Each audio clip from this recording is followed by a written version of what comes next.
大肠癌是咱国人十大癌症的第2名，早期拢无啥症状。国民健康署是表示讲，粪便检查阳性反应的人，得到大肠癌的风险是比一般人高20倍到30倍。所以对今年6月开始，民众若是体检异常，健保署就会主动来追踪协助就医。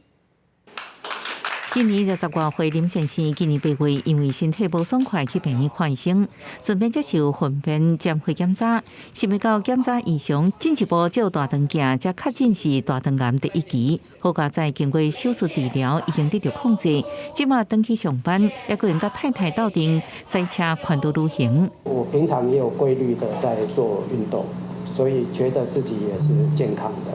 那做了筛检才知道说，是属于阳性的。国健署表示，大肠癌是国人10大癌症发生人数第2名，110年新增个案有1.6万多人，其中将近90%发生在50岁以上的民众。而且大肠癌早期容易无症状，个人透过体检才能找到病灶。研究显示，粪便检血检查阳性的人，得到大肠癌的风险比一般人高出20到30倍。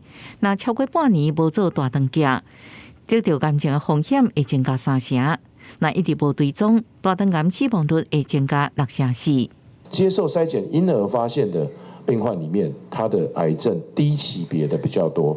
4期的病患比较少。医疗服务的提供者呢，发现他的民众来这边是阳性的部分，可以主动把这些民众再找回来，而且告诉他说，你可能需要做一个进一步的确诊。国健署强调，大肠癌体检是阳性人，每2人就1人有大肠息肉，每20人就1人有大肠癌。所以鼓励50到74岁民众每2年会免费做1摆粪便检血检查。若检查是阳性人，一定要到病院进一步确诊，千万唔当错过黄金的治疗期。记者综合报道。